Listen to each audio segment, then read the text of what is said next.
o objetivo pelo qual nós podemos ou devemos falar alguma coisa com qualquer irmão da comunidade. Em primeiro lugar, partindo sempre da palavra de Deus. O critério para a nossa correção fraterna é a palavra de Deus, e não aquilo que eu acho ou deixo de achar. Por isso eu tenho que ser um especialista na palavra. Quanto mais eu conhecer a palavra de Deus, quanto mais eu deixar a palavra de Deus mergulhar-se no meu coração, então eu terei condições de, partindo da palavra, ir ao encontro do irmão. Para quê? Versículo 9 da primeira leitura. Para que ele se arrependa, para que ele se converta. O pedido do Salmo: Oxalá, hoje, não fecheis os vossos corações como em Meriba, como em Massa no deserto, aquele dia em que outrora vossos pais me provocaram, apesar de terem visto as minhas obras. E quando foi que isso aconteceu? Quando o povo de Deus passou a murmurar contra Moisés, contra Arão e contra Deus.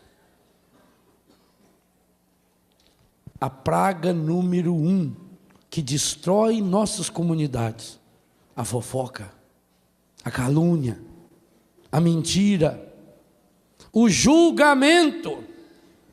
Se há uma coisa que a Bíblia deixa para nós com toda clareza, é que não existe nenhuma situação em que eu possa julgar alguém. Nunca. Nunca. Mateus 7,7. Não julgar. Isso é um imperativo categórico. Grave essa frase: cada vez que eu julgo uma pessoa, eu estou cometendo pecado mortal. Cada vez. Não existe nenhuma hipótese, nenhuma. Porque sei lá eu, meu Deus, por que a pessoa teve aquela atitude? Nós não sabemos. Visitando um presídio algum tempo atrás, me interessei muito por um rapaz, porque esse rapaz foi condenado pela justiça 6 meses depois de ter feito 18 anos de idade. Ou seja, se ele tivesse cometido aquele crime terrível 6 meses antes, não seria condenado. E o crime dele foi terrível, foi bárbaro. Esse menino estuprou e assassinou barbaramente uma criança de 9 anos de idade. Então, um crime hediondo. E eu fui conversar com ele. E depois de conversar um pouco com ele, de rezar com ele, ele falou para mim assim: padre, eu vou contar uma coisa para o senhor que eu nunca tive coragem de contar para ninguém. Quando a pessoa diz isso, a gente já fica alegre. A gente sabe que aí já vem cura, que aí você está furando a ferida. Padre, quando eu tinha uns 6 anos de idade, 3 rapazes me pegaram e fizeram barbaridades comigo, padre. Me estupraram, me fizeram uma mulher. E aquilo nunca saiu da minha cabeça. E padre, o senhor não vai acreditar numa coisa. Um daqueles rapazes é pai da menina que eu matei. Gente, aquilo me arrepiou. Por quê? Então quem matou a menina? A sociedade vai julgar esse menino, ele vai ser condenado, quem sabe vai ficar uns 15 anos na cadeia, porque depois consegue sair. Leva essa marca para o resto da sua vida. Ele está pagando o crime dele. Mas e o pai daquela menina? Talvez o pai daquela menina estivesse lá no dia do velório chorando, e as pessoas com muita pena dele, porque ele perdeu uma filha e perdeu de um modo bárbaro. Mas será que ele para pensar, de alguma forma, fui eu que matei a minha filha? Eu semeei inferno no corpo de um moleque. Ele tinha 18, 19, 20, 25 anos de idade quando fez isso. Talvez ele tenha feito isso bêbado, talvez ele tenha feito isso drogado, e ele nem se recorda que tenha feito. Oxalá pudera Deus, ele está assistindo essa missa agora, porque na cidade dele pega a TV Canção Nova, e ele pudesse pensar: meu Deus, sou eu, e ainda dá tempo. Dá tempo de não mandar mais gente para o inferno.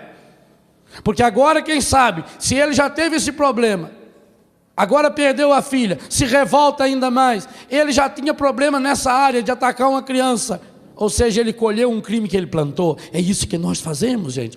Quando nós semeamos inferno, nós colhemos inferno, e o inferno se alastra. E quando é que nós semeamos inferno? A semente mais poderosa de inferno chama-se julgamento, preconceito, porque ela vira fofoca, mentira, calúnia, diz que me disse, difamação na comunidade. É impossível que todas as leituras de uma missa, o ápice da nossa fé na semana, a celebração do mistério pascal do Cristo, chame nossa atenção para algo e que infelizmente nós não levamos a sério. Não levamos a sério. Porque infelizmente eu tenho visto nesse Brasil de meu Deus, eu ando no Brasil inteiro, grupos inteiros que se desmoronaram por causa de fofoca. A fofoca é a faísca do inferno, é a arma predileta do encardido. Então pensa bem, meu irmão.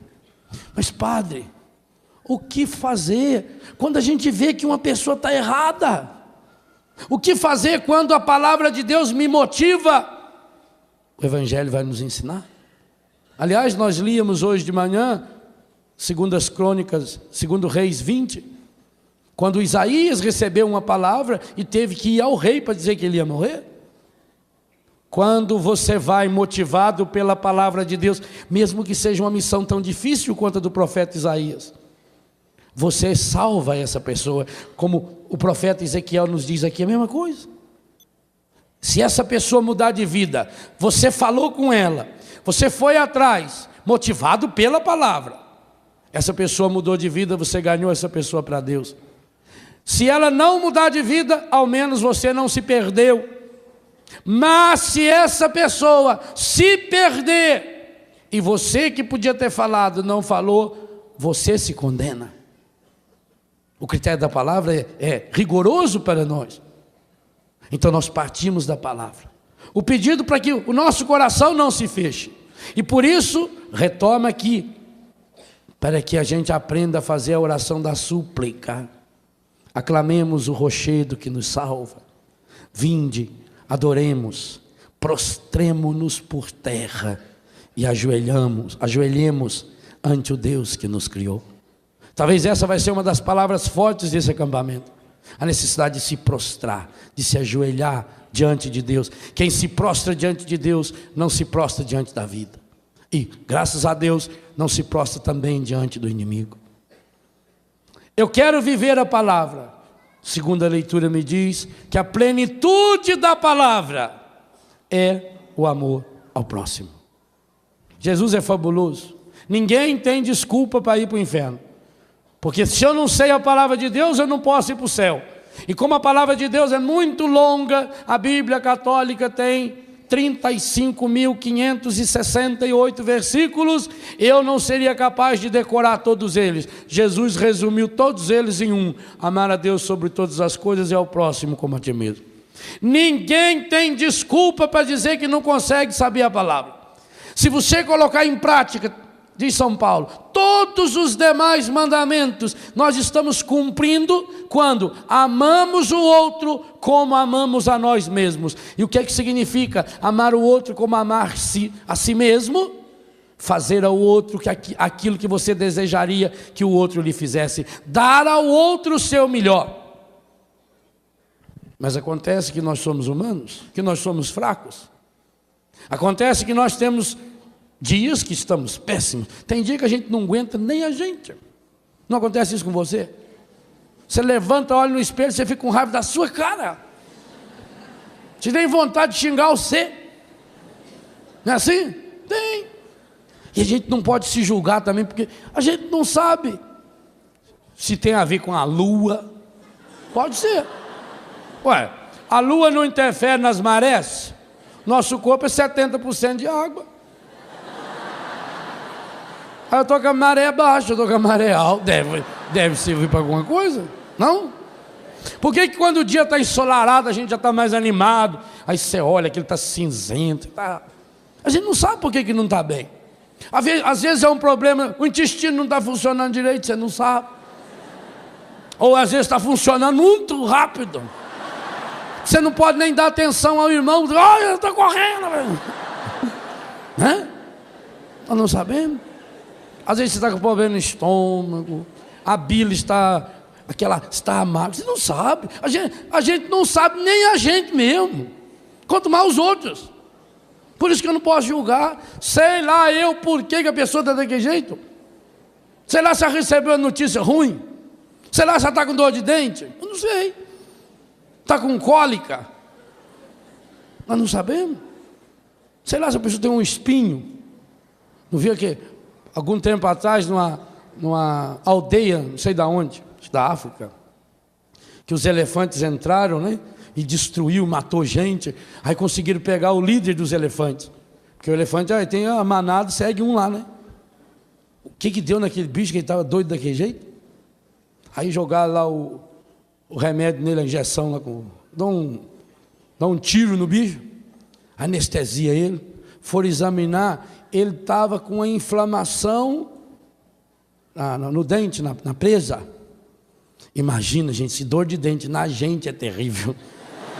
Imagina um tamanho daquele, Deus o livre. O elefante fica doido, não tem quem segura aquele bicho. Então eu sei lá por que a pessoa falou aquilo, sei lá por que ela estava irritada, eu não sei, velho. Então por isso que o meu critério não pode ser o temperamento da pessoa, não pode ser o momento que a pessoa esteja vivendo. Todos nós temos dias que a gente está mais alegre, tem dia que a gente está mais triste, tem dia que a gente não aguenta ninguém. Tem dia que você quer ficar mais sozinho. Não temos isso? Tem. Aí o que acontece? Nós trabalhamos na fábrica, nós trabalhamos na loja, aí para os outros você tem que estar rindo. A cara do Júnior lá, né? Aí chega em casa. Padre, meu marido tem duas caras. Lá no serviço, o padre vive rindo. Quando chega aqui em casa é um cavalo. Talvez seja o único jeito, o único lugar que ele tem para tirar a máscara. Talvez também seja isso uma cura interior. Então, nunca eu posso julgar. Não julgar, nunca, sob nenhuma hipótese. Aí quando tiver problema, Evangelho. O Evangelho dá um roteiro prático de cura interior. Hoje nós vamos dar na trilha da cura pelo Evangelho de São Mateus, capítulo 18. Se o teu irmão pecar contra ti, então já é que se trata de uma coisa grave. Se trata de pecado, portanto, baseado na palavra e contra a gente ainda. Sabe que o mais triste é que às vezes a gente se irrita com a pessoa e não tem nada a ver com a gente ainda. Tem gente que faz tempestade em copo d'água e às vezes o copo está só por meio. Se o teu irmão pecar contra ti, vai corrigi-lo, mas em particular, a sós contigo. Vai. 99% dos problemas acabariam. Quando eu chegasse na pessoa e dizia, não, dá uma conversinha aqui. Estou sentindo com você. Você ofendeu eu. Por que você falou isso de mim? Vai a sós, conversa com a pessoa. O que nós fazemos? Sai já falando para o outro. Estou tão triste. Com quem? Gerardo. Gerardo não devia ter falado aqui de mim. Fez isso para mim. Ofendeu eu. O Gerardo. Quem diria logo ele? Que ele tem jeito, que é uma coisa. Quem vê carne não vê coração. Um homem daquela. Isso aí. Mas olha, isso é de família. O avô dele já não era flor que se cheira. Coitado do avô do Gerardo, o homem está morto. Já faz quase 30 anos que está no purgatório. Está virando de um lado para o outro para ver se sobe. Está pedindo reza. E aí lastra. Se o teu irmão pecar contra ti, chama ele a sós. Ixi, tem coragem? Segundo passo. Não adiantou nada. Conversou com a pessoa, teve a conversa sós, com muita caridade, falou com jeito, às vezes dá aquela volta medonha, né? Vai contando. O Natan não fez isso com o Davi? Natan conhecia o temperamento do Davi, sabia que o Davi era safado, era aquele ordinário parente do Nelson contou hoje cedo. Adiantava ele chegar para o Davi e meter o dedo na cara dele? Ele foi no Davi, o Davi fazendo sala para ele, vestido de rei. Aí ele contou uma historinha para o Davi. Quando o Davi pescou a isca, ele virou e falou: esse homem é o Senhor. E o Davi caiu em si. Às vezes precisa dessa sabedoria. Jesus, para corrigir Pedro, ele não foi lá na praia onde o Pedro estava. Ele precisava curar o coração de Pedro.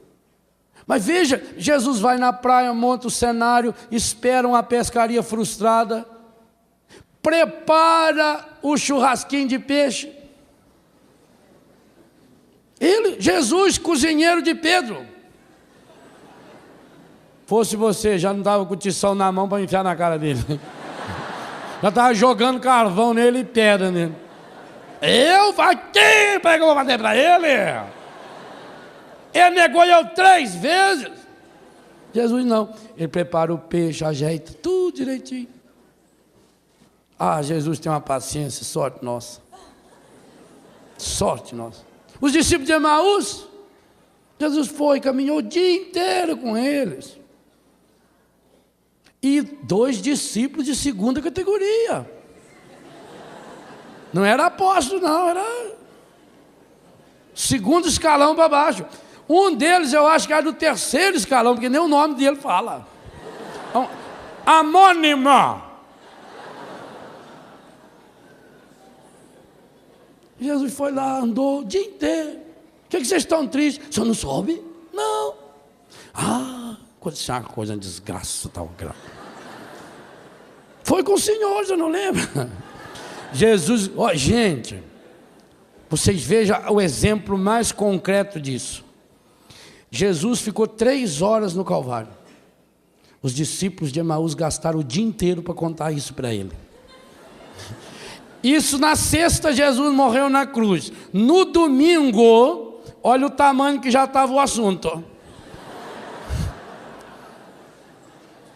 E isso porque no sábado eles não podiam bater perna.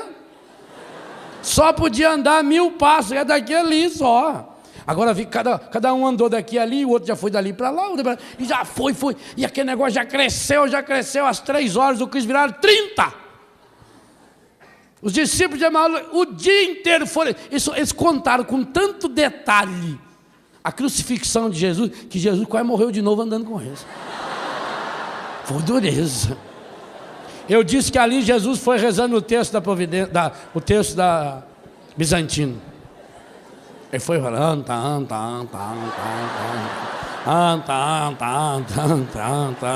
e eles contaram. Terrível. Você imagina quantas vezes Jesus segurou para não dar risada? Eles estavam tão feridos e machucados que eles não olharam para o lado. Eles não olharam para Jesus. Eles foram andando, igual aqueles cavalos para puxar carroça. Você põe aquele negócio nele aqui e vai. Jesus está aqui andando. Eles, mas aí, nosso Senhor sofreu tanto, coitado. Só precisa ver, a hora que pegaram aquela cruz, aquele verso subindo. E foi ainda, e nós estávamos lá de baixo, nós estávamos de longe, porque se a gente chegasse perto, tem um colega nosso que teve um problema lá, está com um problema na coluna. O Simão morava lá em Cirene, fizeram ele carregar a coisa dele, mas teve que carregar. Falei, Jesus, E Jesus não podia sentar porque estava andando. E foi. É dureza. Pessoa que tem o coração ferido e machucado, ela elege a gente para Cristo. Ela começa a contar, eu sou isso, aconteceu comigo. Aí foi. Quer ver quando conta para a gente a pregação que a gente fez? Direito. Aí o senhor falou, aí o senhor contou aquela história, o senhor lembra que aquela história? O senhor falou que Nossa Senhora foi falando aquilo, e na hora, lembra. Eles devolvem, beleza. Ô Senhor. João 12. Antas sempre tereis entre vós. A tradução lá é um pouquinho diferente, eu mudei. Primeira coisa a fazer, chama a pessoa a sós, conversa com ela. Ela não mudou. Segunda coisa, chama 2 ou 3 pessoas. O que Jesus fez hoje de manhã? Estava com o grupo dos apóstolos, se afastou e levou Pedro, Tiago. Jesus fez isso. Ele não está falando teoria, não, é prática dele. Chama 2 ou 3 pessoas para ajudar o irmão. Olha, aconteceu esse problema, eu falei com essa pessoa, nós conversamos, mas não prepara a cama antes. Não pega os 3 que estão a seu favor para saber quem está do lado, porque aí o outro já vai vir com 3 a favor dele, o outro com mais 3, vai dar. É para resolver o problema e não para convencer o outro. É para fazer a pessoa voltar o seu coração para a palavra de Deus e não para ela tornar amiga sua ou não. Progressivo. Primeiro, a sós, o critério da palavra. Segundo, 2 ou 3 pessoas. Pessoas mais sábias. É hora de procurar o formador. Vocês que vivem em comunidade, nós vivemos. Procura o formador. Procura um sacerdote, seu padre. Aí sim, aí eu não estou mostrando o dente. Padre, nós estamos com um problema. Nosso filho assim assado. A gente não sabe o que fazer. Será que o senhor podia? Aí o padre disse, olha, isso é um assunto que eu realmente não sei. Mas eu vou conversar com uma pessoa. Tem um padre amigo meu que trabalha com pessoas assim. E a gente vai conversar. É nesse sentido? Para tentar solucionar. Nós estamos tentando salvar uma pessoa e não condenar. Não tem espírito de fofoca. Nós estamos tentando fazer a pessoa crescer. Não adiantou. 2, 3, conversou, a pessoa continuou no erro. O que eu faço com ela agora? O terceiro passo? Leve essa pessoa para a igreja. O que significa levar para a igreja? Grudar na orelha dela a força e levar lá? Não. Colocar a igreja em comunhão com essa pessoa. Vamos fazer oração juntos. Vamos interceder uns pelos outros, vamos pedir, vamos rezar, vamos participar da missa, vamos entrar em comunhão com a igreja. Quem sabe eu também não estou em comunhão com a igreja, que eu estou afastado por causa dos meus pecados. Vamos procurar o que é a igreja, a palavra da igreja, o catecismo da igreja, os documentos da igreja, o que fala disso? Você sabia que a igreja tem uma palavra muito clara para essas situações específicas, esses problemas que o mundo moderno está vivendo? A igreja tem uma palavra. A igreja tem textos bonitos sobre a pastoral familiar.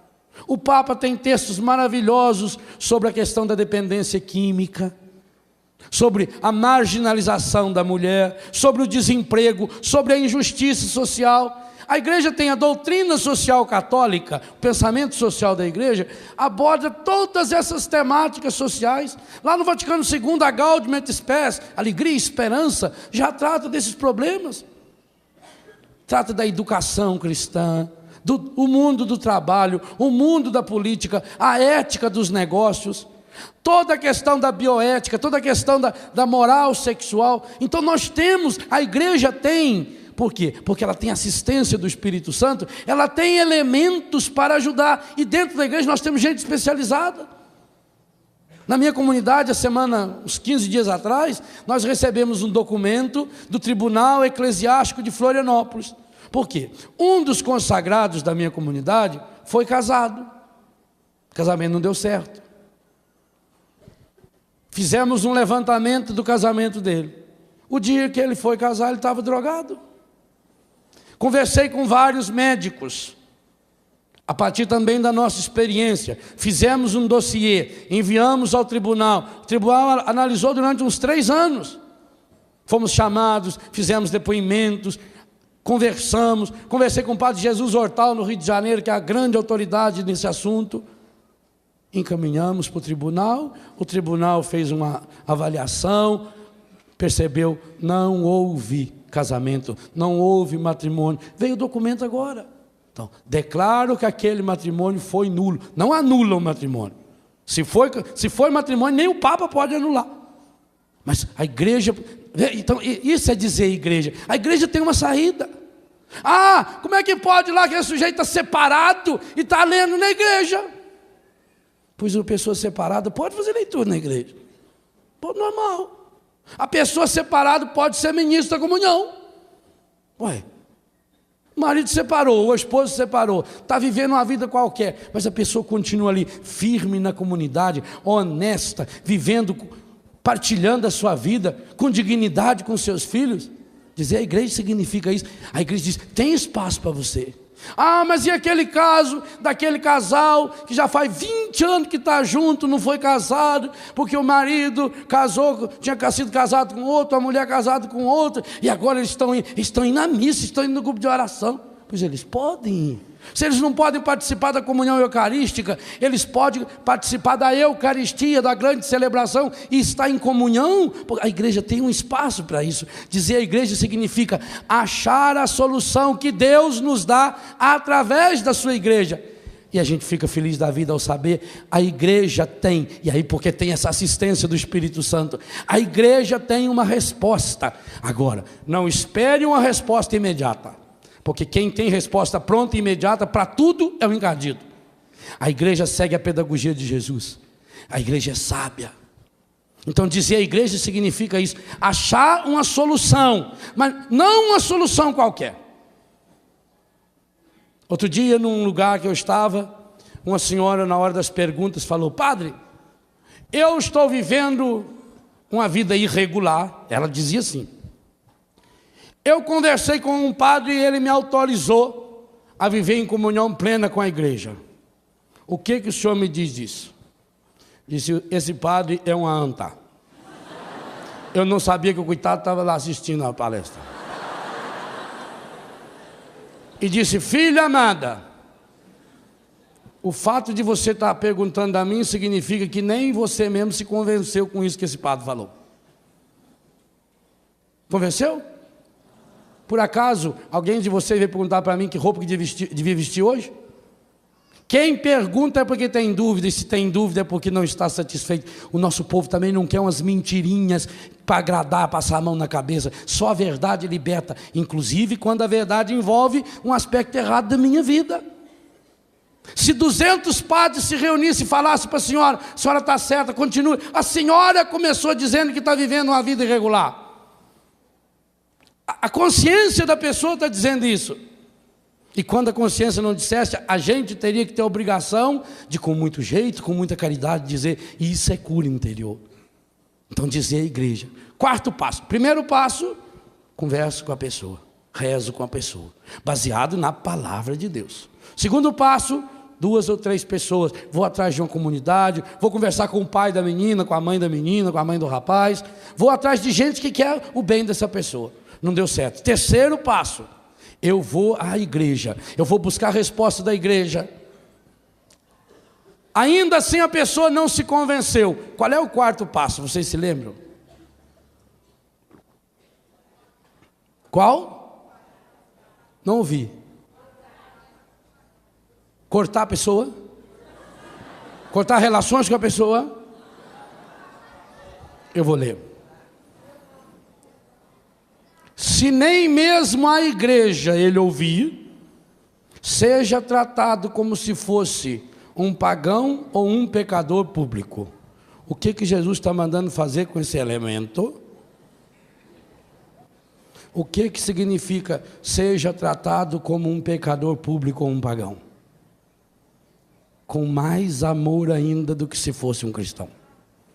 Como é que Jesus tratou os pecadores públicos? Tem gente que quando lê isso aqui pensa que Jesus está justificando você cortar a pessoa, chutar a pessoa. As páginas mais lindas da Escritura são os encontros que Jesus teve com os pecadores públicos, com os pagãos. Mateus 21, 31, ele diz, as prostitutas e os publicanos vos precederão no reino. Mateus, que escreveu esse texto, era publicano, pecador público. Zaqueu era pecador público, e Jesus, de oferecido, foi jantar na casa dele. Madalena era uma pecadora pública. Gente, que bordada esse quarto passo. Se nem mesmo a igreja lhe ouvir, seja tratado como se fosse um pagão e um pecador público. Como é que Jesus tratou aquela prostituída pega em flagrante adultério? Vocês têm aí fita que eu já gravei sobre isso? Jesus se agachou, ficou do tamanho dela, olhou bem na cara daquela velharada. Quem de vocês não tiver pecado, joga a primeira pedra. Como é que Jesus tratou os pecadores? Como é que Jesus tratou os pagãos? Com palavra de amor. Para todos eles, Jesus sempre teve uma palavra de amor.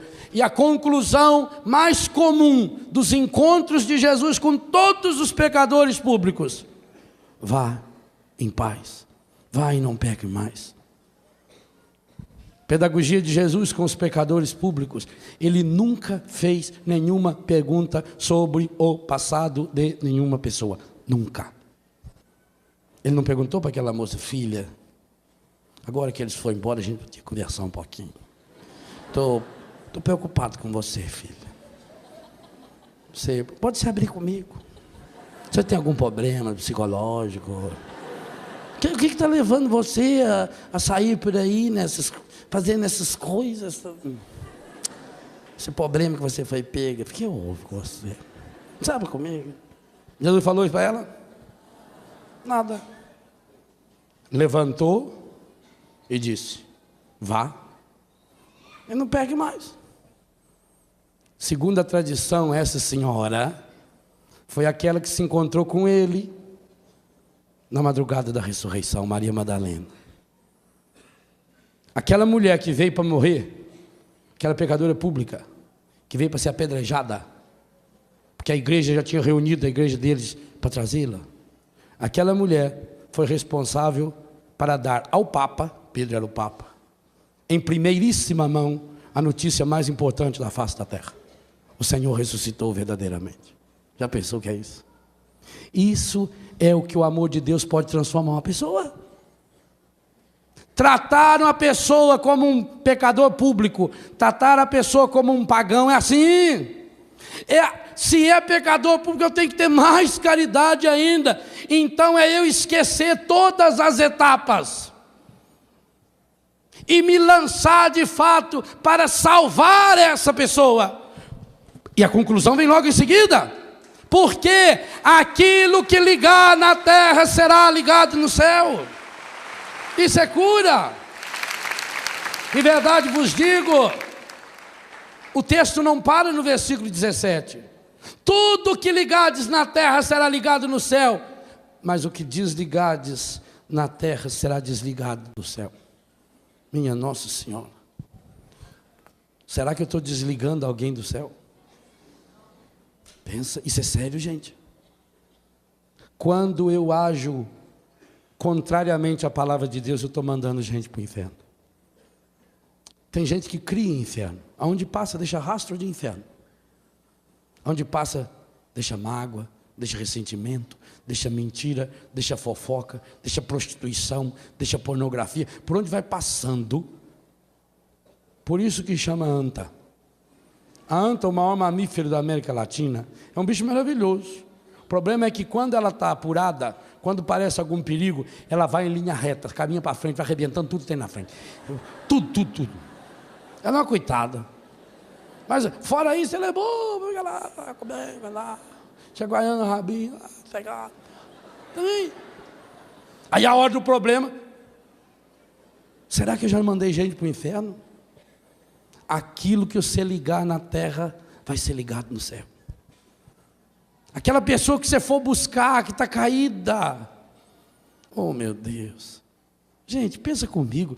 Tanta gente nesse momento, agorinha. Tanta gente agora sofrendo tanto, nos hospitais, nas cadeias, nos prostíbulos, quanta gente.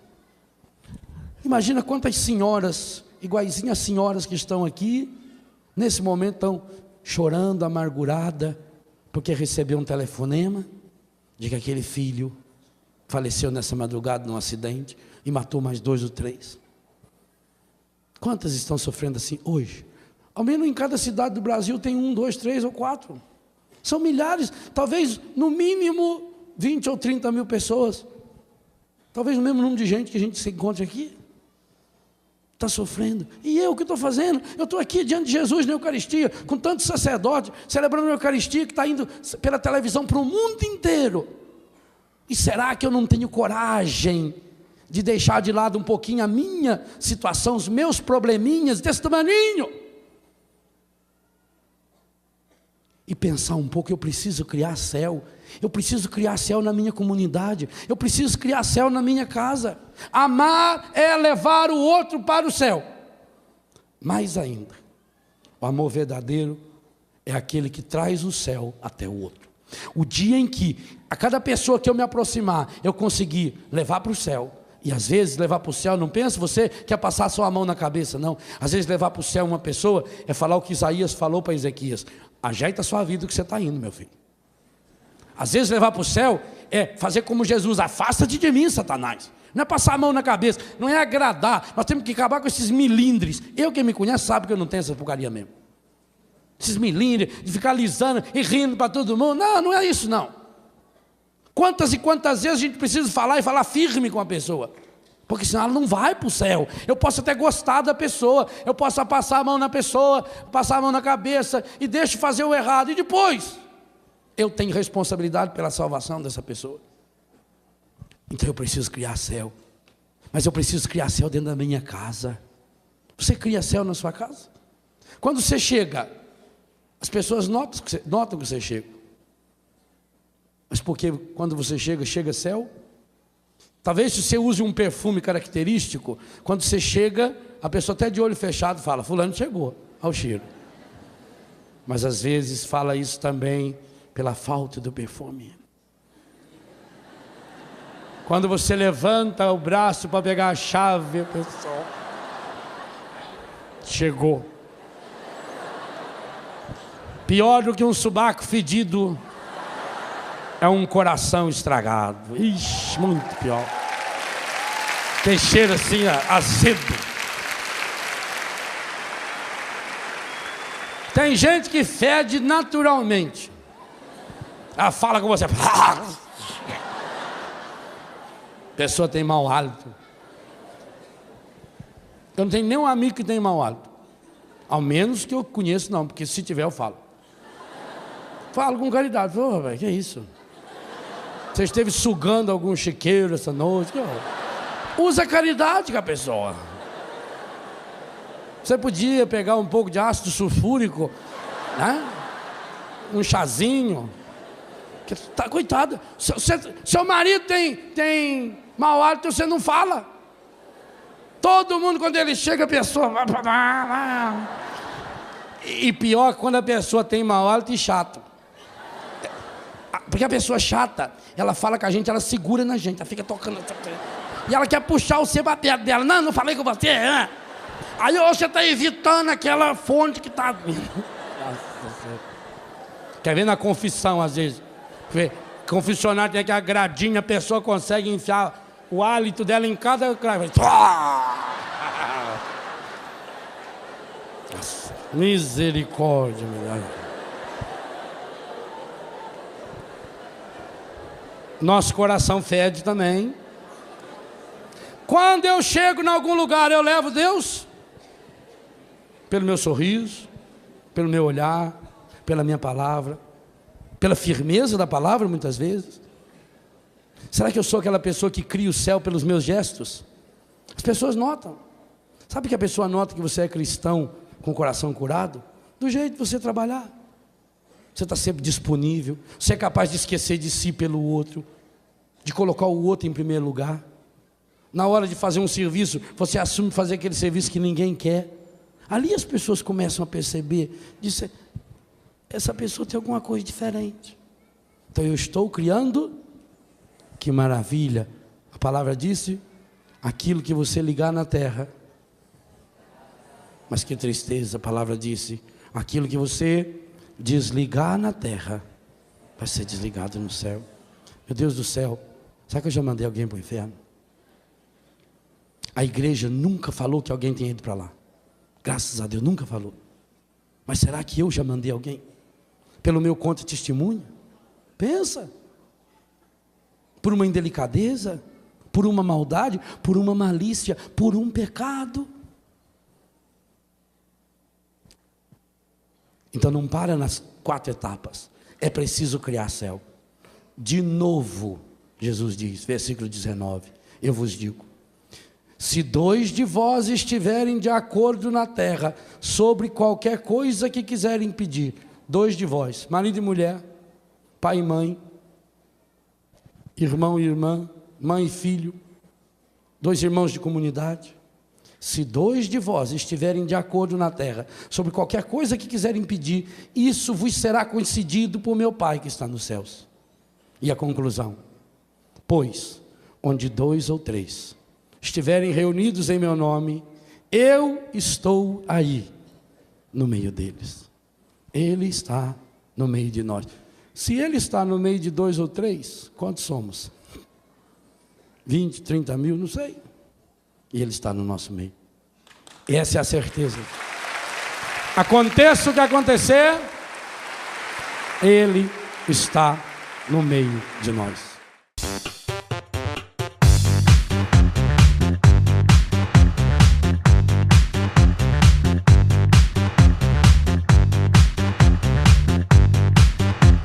CançãoNovaPlay.com. Assine já!